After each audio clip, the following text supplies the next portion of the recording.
You're about to watch what we call an extended clip of the Young Turks, and the reality is it's somewhere in the middle. It's a little longer than our YouTube clips, but it's actually shorter than the whole 2-hour show, which you can get if you're a member.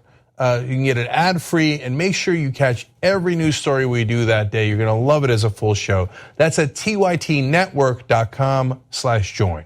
Thanks for watching.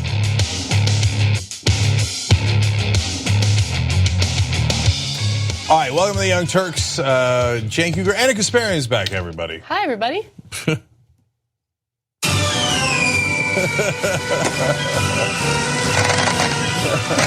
right. It's good to be back. It's good to have you. I'd ask you how's Miami, but I guess we'll probably save that for a post game. Yeah, sure. Okay. I actually went out in Miami this time. Wow, yeah, wow, so that is something. I have some stories. Yeah, I have some stories for you. Okay, great. Yeah. So tytnetwork.com/gift to become a member. That's 3 months of membership for $25. Get it for your friends and family. It's not too late. Go celebrate New Year's Eve or whatever to do that. Anyway, so today's show, we've got a lot of hypocrisy from the right wing, from corporate America, warnings about social media. Boy, are those merited. Tomorrow's show, I believe we're going to do Turks and Jerks, so you don't want to miss that. And there might be other fireworks, so you don't want to miss that either. All right, anyways, let's get going. All right. Donald Trump signed the tax overhaul into law, which of course is a huge handout in the form of tax cuts for corporations and the top earners in the country. And in response, AT&T said that they're giving these $1,000 bonuses to its employees. However, news has just struck that AT&T also plans on laying off around 2,000 of their employees in the new year. So let me give you some of these numbers that have just been reported. Across the Midwest, an estimated 600 workers were notified they were being laid off by the company on December 16th, a week before AT&T announced it was doling out the $1,000 bonuses to 200,000 of its employees in celebration of this tax overhaul. The Post, meaning the New York Post, also reported that AT&T has recently laid off 215 high-skilled technician jobs in 9 southern states and plans to fire nearly 700 workers in Texas and Missouri beginning in February. So the reason why this news is relevant is because the big argument that major corporations like AT&T made in favor of this tax overhaul, which again are just tax cuts, was that it will help them hire more employees. It means more job creation, which is good for the economy. But in reality, time and time again, what we see from these corporations is that they're usually willing to cut jobs as soon as they get these huge tax breaks. Yeah. I think the most important quote is actually from the CEO of AT&T, Randall Stephenson. He said tax reform will drive economic growth and create good paying jobs. Wrong again, Randall. And you knew that was wrong. You just did that so you can get rich and so you can get your precious tax cuts and distribute it mainly to, yes, obviously to some shareholders, which is normal, but also to yourself. Because if you hold shares in AT&T, that's going to come back to you. Obviously, you're going to get huge bonuses, et cetera, from this. And what did you do? Did you beat your competition in the market field? No, you just captured the government and you paid off. And Randall Stephenson has been paying off Republicans for decades. Those are things that we call now campaign contributions. But what they are is legalized bribery. So you give money to politicians, and he gave to the Trump in this last cycle. He also gave $34,000 to the Republicans in this cycle, but he's given for decades and decades and decades to Republicans, and this is his payoff. So he's going to get incredibly rich from this, and he must have laughed and laughed as he said, "Oh, we'll create more jobs," as he knew. They didn't make this decision yesterday. One of the layoffs that Ana just told you about was on December 16th. As you knew, you were laying off workers. That's right. That's funny. And then the union went on strike and forced you to give $1,000 per employee. Then you went and turned that around and said, oh, it's because of Donald Trump. I've decided out of the goodness of my heart to give $1,000 per employee. You got your hand caught in a cookie jar when that was an obvious lie because the negotiation had been going on for over a year. Then now AT&T says, well, I mean, maybe we'll give him another $1,000. Yeah, and maybe we'll trust you. So I think you're right in speculating that they're lying about the bonuses because, again, those bonuses were given out to the employees because of the union fighting on behalf of its employees. And then again, as they got caught with their hand in the cookie jar, they said, well, maybe we'll just add another 1,000. We'll see how that goes. But, there should be a follow-up to see whether or not they follow through on that. Now, we reached out to AT&T to get a statement from them in regard to these layoffs. And I want to read you the statement that they did give us. It's by Marty Richter, who is the AT&T corporate communications person. He says, we're adding people in many parts of our business that are experiencing higher customer demand. At the same time, technology improvements are driving higher efficiencies, and there are some areas where demand for our legacy services continues to decline, and we're adjusting our workforce in some of those areas. So I want to just quickly reply to that. So they're making the argument that those who are getting laid off are the individuals who work for the landline component of AT&T, and they're saying, well, technological advances essentially make their jobs antiquated. But again, they are also laying off high-skilled technicians who live in southern states. High-skilled technicians are obviously still very relevant to the business, but they're laying them off as well. So when they say efficiencies, that means you're getting fired. And look, I want to be clear about this. People get to run their business any way they like. And some of their parts of their businesses are legacy, are antiquated. A lot of people don't have landlines anymore. There's other parts of their business that they need to suck up to the government for, and that's why they're in the middle of, being very kind, let's say, to Donald Trump and helping him with his propaganda with false talking points. Why? Because they want their merger approved with Time Warner. They wanted to kill net neutrality, and Donald Trump delivered the head of the internet on a stick for them, and they're thrilled about that, and they're going to make billions upon billions of dollars based on that. So there's a reason why they're sucking up to the government. Now, and of course the giant tax cuts that they got. So if you want to say, hey, listen, you know what, I'm restructuring here, and I can't keep employing the people that used to set up your landlines because there's just less demand, we get it, we understand that. But you don't get to say at the same time that you're creating jobs in order to trick people into voting for your tax cuts that you're going to keep while you fire people. So it isn't us getting into the weeds of how to run your business. It's that we can't stand you going out there and doing propaganda and lies so you can take those tax cuts and put it in your pocket while you fire these people. Just be honest about it. And I know that's too much to ask in this case for multinational corporations. So I want to kind of look to the future and talk about the ramifications of this tax law and how it's going to affect the country, because the next thing that the GOP wants to focus on in regard to government programs is welfare reform. They've been very open and honest about that. And what does welfare reform mean? It means cuts to these programs that we've paid into, right? Cuts in programs that help the needy, whether it's food stamps, just any type of government assistance, Medicare, Medicaid, all that stuff. Now, their argument is going to be that, hey, our tax reform is going to stimulate the economy and create new jobs, thus making some of these welfare programs unnecessary. So the cuts make sense. But we know very well, based on case study after case study, that these corporations, especially after they merge, by the way, only lay people off, only cut jobs as much as possible because they want to help their bottom line. So I think we're going to lose jobs, and then Republicans are going to pass this welfare reform. I think people are going to be in a lot of trouble. And I think it might take a while for us to really notice those ramifications, but I have no doubt that they're coming. So, look, do I have an issue with mergers and then what consolidation after a merger?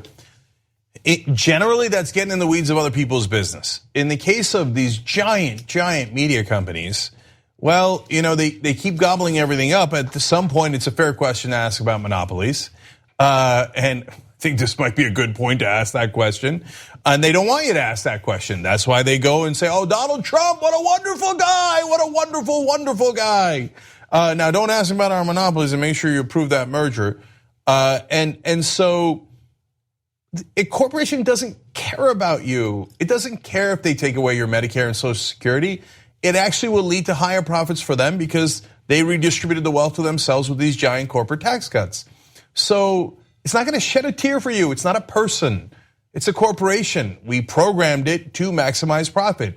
It will crush you, and then go on TV and tell you that it did it for your sake.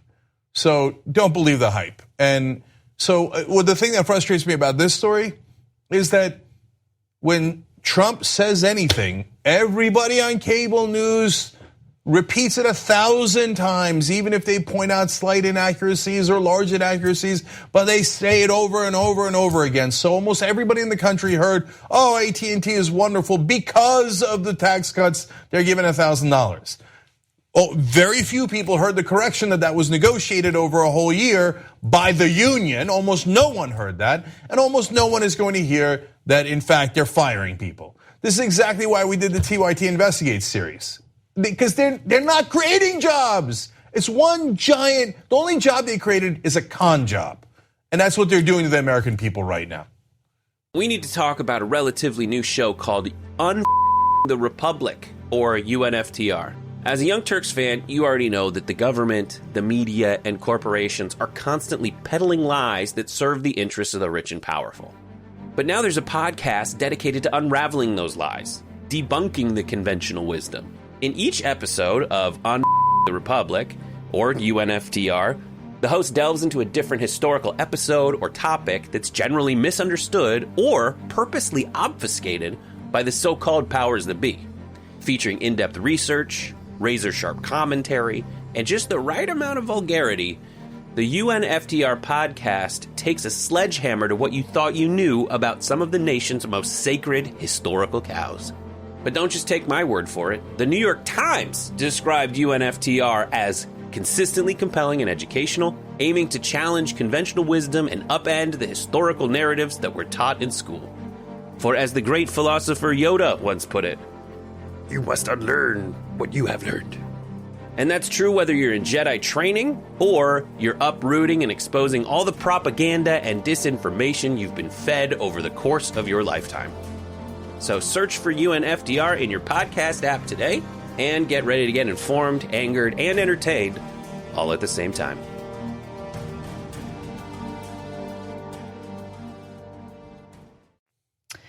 Moving on to some other news. After the election, Donald Trump couldn't handle the fact that even though he won the electoral vote, he did not win the popular vote. In fact, Hillary Clinton won the popular vote in the millions. And Trump's response to that was that there was voter fraud, that millions of people voted illegally. As a result, he created something known as the Election Integrity Commission, which wanted to investigate this so-called fraud. Part of their investigation included the collection of voter rolls in every state. Now, of course, that brings up some privacy concerns, and as a result, an organization known as the Electronic Privacy Information Center filed a lawsuit. Now, there is some pretty devastating news in regard to this lawsuit because an appeals court in Washington has just ruled against EPIC, or the Electronic Privacy Information Center. Now, in its ruling, the three-judge panel said the following, that the Electronic Privacy Information Center is not a voter. As far as the record shows, it has no traditional membership, let alone members who are voters.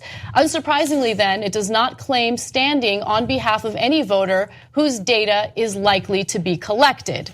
The nonprofit group sued the panel in July to halt its attempt to gather publicly available voter data from states, which, by the way, includes people's names, addresses, birth dates, and also their social security numbers, the 4 final digits of their social security numbers.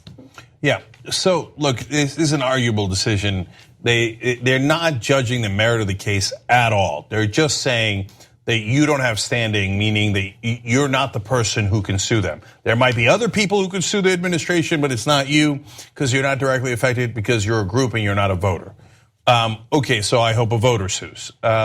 So the problem with authoritarian governments, and we've now seen this across the world, is that once they win in a kind of a democracy, they almost always don't get a majority of the vote. And as you know, famously, Donald Trump did not get a majority of the vote.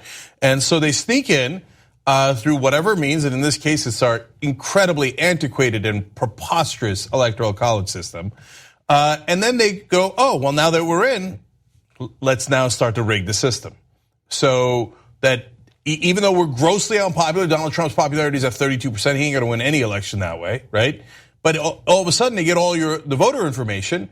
God knows what they could do with that. Right. So one of their main goal is to fight voter fraud. Chris Kobach is the leader of that witch hunt, and it's a lie. It's a lie. It's infinitesimally small. Every single news organization that has looked into it has shown you that it is barely negligible. What is gigantic is voter suppression. When they get like a hatchet man like Kobach to go and try to eliminate a bunch of voters so that, hey, look, you might have the majority of the country, but I eliminated a lot of your voters. And Donald Trump talked about rigging the system. Why? Because every conservative does projections. Whatever's in their head, they attribute it to their opponents. He wants to rig the election, so he said, oh, beforehand when he thought he was gonna lose, it's rigged, it's rigged. Afterwards, he's like, oh, it's awesome, yeah, it's wonderful, right? Right. Now he goes about rigging it. Right, well, and he's so egotistical that he can't handle the fact that he lost the popular vote and won't take any responsibility or ownership of the fact that he is an unpopular president, and goes ahead and says, oh, it's fraud, it has nothing to do with me. Okay, but here's the thing that I have an issue with. Is anyone comfortable, whether you're a Democrat or Republican, liberal, progressive, conservative, is anyone comfortable with the federal government or the Justice Department in this case collecting all of this information on every voter in the United States without telling us what they plan on doing with that information, without telling us how they plan to safeguard that information? Some of that information, sure, is publicly available, but are you comfortable with, the last 4 digits of your social security number, your address, your phone number, all of these things being collected and monitored by the federal government? That is literally, that's the definition of big government. That is Big Brother watching. So for all of those conservatives out there who are always arguing for smaller government, you should be really concerned about the fact that they're doing this right now, that they're fighting tooth and nail to collect all of this information about every voter, and they plan on monitoring them. That's not okay. You know that if Hillary Clinton or Barack Obama did it, you'd be losing your mind if you're a conservative. And you know what's not fair, Cenk? We would be losing our mind. If Obama or Hillary did it, we would be losing our mind. We would be sitting at this desk right now arguing about this. We would be, talking about how it needs to stop immediately. We would be in favor of those who were suing them. But we're not in a fair fight, and that's the frustrating part about it, right? You have one side that wants to play fair. You have the other side that has no interest in playing fair whatsoever, right? As long as it's a person from their tribe, a person from their party, they will support what that individual does tooth and nail. But you got to keep in mind that Republicans won't be in power forever. And when Democrats come into office and they get to utilize these same strategies, are you going to be in favor of it? Well, that's another problem with the uneven playing field. Look, if it's an establishment Democrat, I have no idea what they're going to do, and they might abuse it, and so good luck with that, okay? But I don't want them doing that. But if it's a progressive, they know it's their, well, like what is Bernie Sanders going to abuse this to rig elections? It's inconceivable, and they know it. They know that, by and large, the right wings are guys are the only cheaters. So they're like, well, let's set up a system where we can cheat. We know the other suckers won't do it because they're honest. So, look, God help us all if you got an establishment Democrat who wants to do stuff like this too. Because I don't put it above them. You probably don't put it above them. And I don't want people cheating. But look, and so that you're clear on this, local governments have voter rolls because you have to know if the person voting is a citizen, lives there, and can vote. That is normal. That happens all across the country. That is no problem. This is the federal government collecting this information for what, and they won't tell you why. If it was Obama, you would say it was to set up FEMA camps. If they wanted to get information about your guns, you'd be in the streets. Yeah. But they're getting it about you. That's a little bit more personal than your gun. And you're like, oh yeah, it's, as long as it's my orange leader, I'm fine with it. It's not fine. It's intrusions into our privacy, and anti-democratic moves like this are not fine, no matter who's in charge.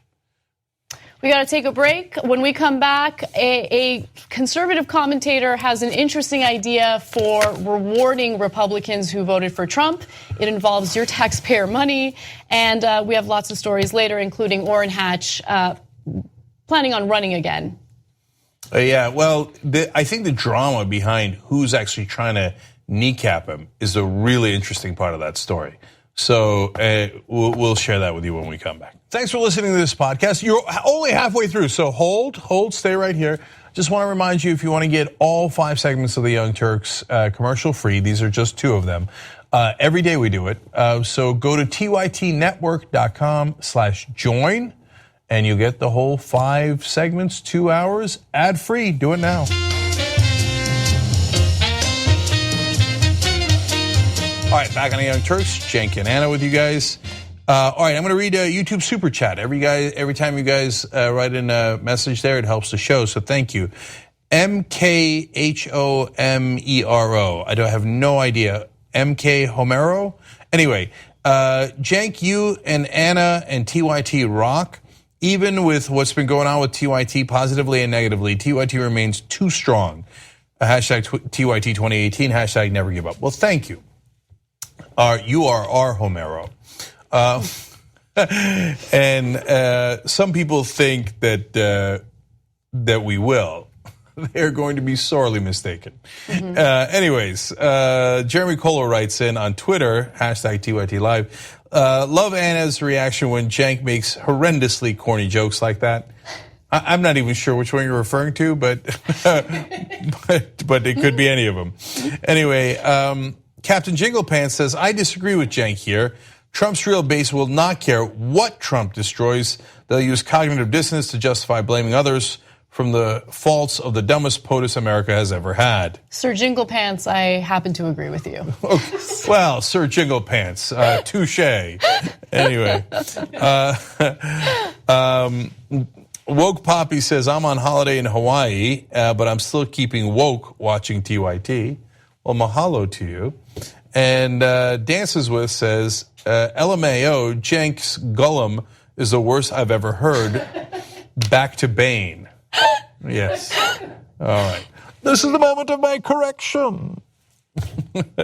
All right, guys. Much love. Oh, here, I'll read you the members of the day real quick. Garrett Smith and Diana M. Francisco. So you guys are awesome. Thank you.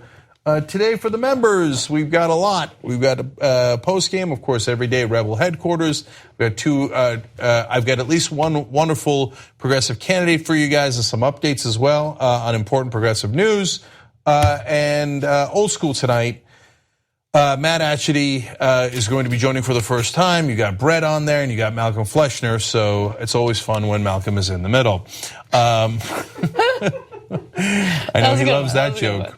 Okay, so if you want to watch TYT and get all of the shows, tytnetwork.com/gift. It's a limited time offer, so 3 months for $25. Check it out. All right, what's next, Anna? An outspoken Trump supporter is filing a sexual assault complaint against Trump's former aide and an individual who helped with his campaign, Corey Lewandowski. She claims that Corey Lewandowski slapped her in the butt twice during an event celebrating Trump's first year in office. Her name is Joy Villa, and you might be familiar of Villa during the campaign when she wore a Make America Great Again dress and essentially defended her decision to do so on Instagram. She's a singer of Argentinian and Italian descent, and there is the dress that I was talking about.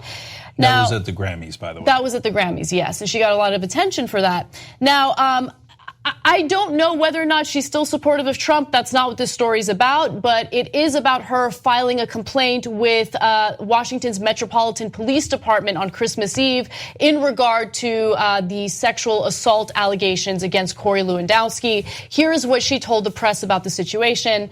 I'm wearing this silver suit and stretchy pants, and after the photo, he smacks my ass really hard. It was completely demeaning and shocking. Now, they were posing for a photo together. She continues to say, after Via threatened to report him for sexual harassment, Lewandowski reportedly replied, "Go ahead, I work in the private sector." And then at that point, she alleges that he smacked my ass again. So she initially didn't want to come forward with these accusations because she was worried about backlash from Trump supporters. However, one of her friends went public with what happened, and a lot of her friends were urging her to report what occurred. And so after that, she decided to file charges with file these accusations with police. Every once in a while, conservative women are shocked and chagrined to find out that conservative men don't really respect them and treat them with the same way that they treat guys. So we did the story a little while ago about the alt-right women who were shocked to find out that the men thought that they should immediately be barefoot and pregnant, and one was getting criticism for not being married and pregnant by the age of 23, and the others seemed like they were not being respected for their actual talents and ideas. Another one complained online the other day that they were sending her nonstop penis pictures. Really? Alt-right guys, right-wing guys sending you those kind of pictures nonstop. I wouldn't have guessed that. Okay, now, of course, guys, look, this is not strictly a conservative thing. Of course, we've seen the Harvey Weinsteins of the world. We've seen monsters from all ends of the political spectrum. Okay, but Corey Lewandowski is a guy who, this is not his first police charge from the campaign, from just the last couple of years. Remember, of course, he faced misdemeanor battery for what he did to a right-wing female reporter. From Breitbart, which then caused a huge rift at Breitbart. She eventually left there. The charges were later dropped, but it doesn't, just because shouldn't be surprised by it, doesn't mean anything. Doesn't mean like, so he should have never done it and she's pursuing charges, good. Yeah, I'm glad she's pursuing charges. And I know that the backlash can be intimidating and scary, but regardless of who you're filing these charges against, it's important to come forward and fight, because this type of behavior is unacceptable. Now, Corey Lewandowski was asked about this situation on Fox Business, and here is his reply and his way of trying to weasel himself out of this situation, or answering the question. Take a look. Of course, I'd like to have your response to Villa's accusations. Well, Charles, I think as someone who's been through this, you understand that there is a due process, and there is a process which they will go through to determine a person's innocence, which I think you've been through, and you understand it and you respect it. Yeah, I think everyone understands and respects it in this, but a lot of people are wondering why someone who is so close to President Trump, as you are, someone who's been rooting for President Trump like Joy has, what would motivate her? What do you think is motivating her with these accusations where she says she has at least 2 witnesses? Charles, that's a question for her. I'm not here to speak for Joy. What I am here to do is to speak for me. And what I am going to do is to let the process play forward, just as you did when you're accused of sexual harassment in your own case.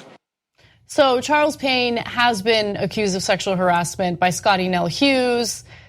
But he was cleared. He was cleared, yeah. And so Corey Lewandowski tries to deflect by talking about Charles Payne and what he went through. But he didn't deny the accusations in that interview, which I thought was interesting. He just kept talking about due process. So right. I thought that was telling. So let's just clarify a couple of things. So I've defended a couple of Fox News anchors on this before, as I have ripped into others that were guilty, like Roger Ailes, the guy who ran Fox News, Bill O'Reilly, who had all those settlements for the sexual harassment that he did. But people will every once in a while throw Sean Hannity in the mix. And I got no love for Sean Hannity. I think he's a bad guy. I think his program is terrible, et cetera, but no one's ever accused him of anything. So I think it's totally unfair to lump him in with the others. Charles Payne got accused but was cleared. And so and you know why Lewandowski went on there, just so he can say, as you know, Charles, it wasn't an accident that he picked that show to answer the charges to. Right. And it's kind of a skeevy move, and it puts Charles Payne in a bad spot because he was clear of the charges. But it makes it seem like, oh yeah, we're all innocent, or we're all in this together. And Payne's like, well, I mean, she says she has 2 witnesses. He's doing the right thing there. I might disagree with Charles Payne on other stuff, but he's asking the right questions.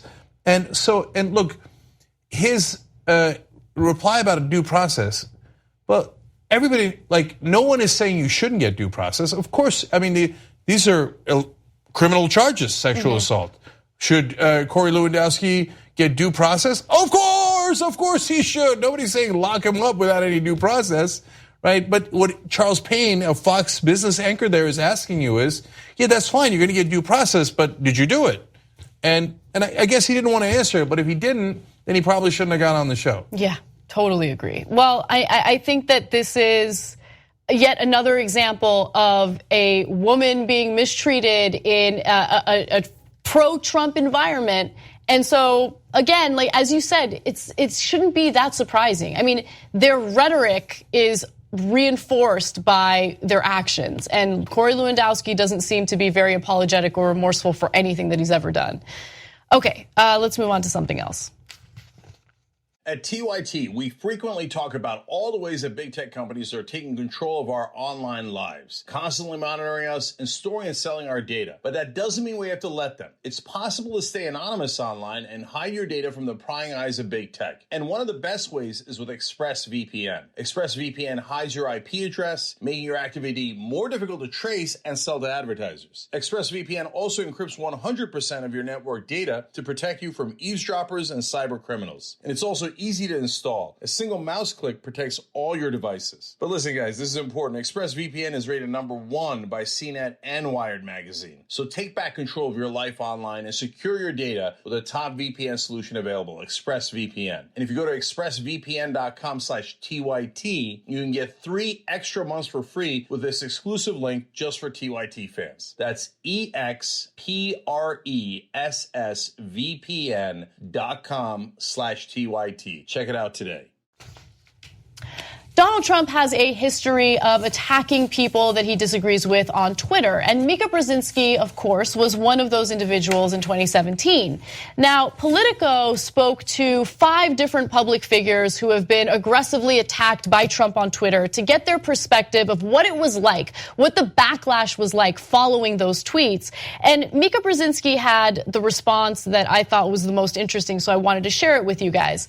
Now, she talks about the notorious tweets regarding how she had a facelift and how she's unintelligent. Let me give you a reminder of what those tweets said. Donald Trump had tweeted on June 29th, I heard poorly rated Morning Joe speaks badly of me, don't watch anymore.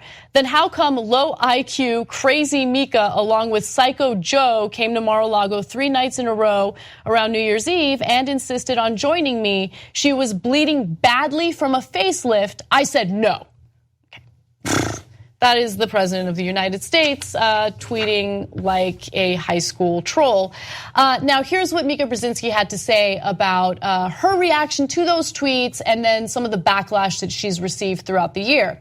In the past 2 years, I've lost my best friend to pancreatic cancer. I've gotten divorced. My oldest daughter had this harrowing day on her college campus, and we thought she had been kidnapped. My father went into the hospital and died. And right after my dad died, my mother had 2 heart attacks. And a month later, the president tweeted. So she's kind of setting the stage and giving some context into what her personal life was like right before Trump made those tweets. The ones about the facelift were humorous. I wasn't on the same page as everyone else. I feel embarrassed if people think I was embarrassed. I got Botox. I'm very open about that stuff. It didn't hurt me. So the tweets themselves didn't seem to really bother her that much. But then she kind of talks about what her enjoyment level in regard to her career has been like under the Trump administration. And I certainly agree with this. I'm getting more hate now than I've ever gotten in my life. I can't read it. I'm working on unplugging more because it's the worst I've ever seen it. Co-hosting Morning Joe is a job I used to love. Now it's a job I have to do every day. I make a point of taking days off because I have to keep my thoughts in check. One shrill moment will be ripped on the internet. I don't love it as much, but I feel really like, damn it, I'm going to work.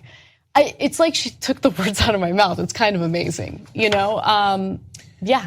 So this is another problem with the bad actors in the world, which is that they beat you down and then you have to survive them. And so look, we're pretty strong here, hence the hashtag too strong, right? Yeah. That we talk about all the time. We've got shirts at shoptyt.com about it. But you have to survive it. And Mika had never experienced that before. We've experienced it for a long, long time, even before Trump. With Trump and the emboldening of the alt-right trolls, it's gotten worse and worse. It gets worse every single day, right? Yep. But before, she was safely ensconced in her television world, and everyone gave her accolades and oh, Mika, you're wonderful, wonderful. And now, and Morning Joe is a conservative show. She halfway pretends to be progressive sometimes, right? Whatever, it's okay, whatever her point of view is. So, but my point being there is she would have gotten mild criticism from the left before. She's never experienced the right like this before. And like anyone who experiences it personally for the first time, they're like, whoa, I had no idea how vicious they are. And they are. They're nasty little trolls, and they love it. They love it. They're like, yes, we ruined people's lives. We feel good about ourselves. Right, exactly. They go on these defamation campaigns, and they're to some extent successful in them.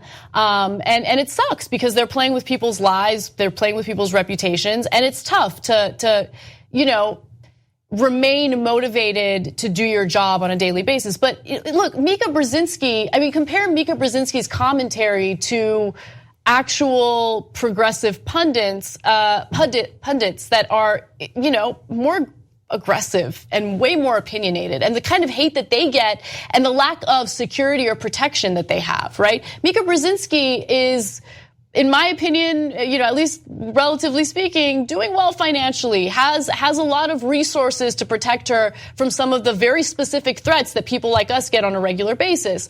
And so my second point is, yeah, whatever, too strong. I guess I can describe myself as that, but I think more than anything, I'm a stubborn bitch, right? So I'm a stubborn bitch, and I'm not gonna let anyone dictate the decisions I make in my own life and my own career, right? No level of intimidation, no level of threat, no level of anything is gonna convince me otherwise. I am going to do my job every day. Yeah, it's gonna be tough. It's gonna be harder. It's not gonna be as enjoyable, but no one is gonna silence me because they disagree with my political opinion and because, they have this love of obsession with Donald Trump. So I loved what she had to say because it felt good to know that there are other people out there that have the same feelings about their career path and what they're experiencing right now with the political climate. Yeah. And look, I've criticized Morning Joe 1,000 times. And so no one here is saying that people are above criticism. No. And from time to time, I've been harsh in my assessment of it, right? But there are lines that people who care about others don't cross. And if you've never experienced the internet where right-wing people attack you and they make up things one after another in a purposeful attempt to smear you and discredit you, you don't know how it feels. It's a amazing thing, right? And so we don't do that. We do criticism of the establishment, and we go, here's why, here's what our issues are, here's what we think they did wrong. And it's about policy, and it's about things that matter in the world. Because we believe in fairness, and there's a whole world out there that finds fairness to be a weakness. And so they think, oh, you're playing by the rules, that's stupid. I'm going to try to ruin your life by going outside the rules. And these TV folks have never been touched before. And so when they get that onslaught, they're amazed by it. And I have great sympathy towards Mika in that regard. Yeah, me too. Absolutely. Yeah. And since it's largely a conservative show, they've also never been hit by the monsters on the right. So when they meet the monsters for the first time, they go, whoa, yes, that's what we were warning you about. Let's take a break. When we come back, I will tell you the number one thing that Americans are super stressed about. Thanks for watching what I hope was a lovely edition of the Young Turks. Now, you know that is 2 of the 5 segments that we do because that's free. We want to have you support independent media and come watch the whole show that we do every day. That's 5 segments overall, no ads at all. That's at tytnetwork.com/join. Come become a member. Thanks for watching either way. Thanks for listening to the full episode of The Young Turks. Support our work, listen ad-free, access members-only bonus content, and more by subscribing to Apple Podcasts at apple.co/TYT. I'm your host, Cenk Ana, and I'll see you soon.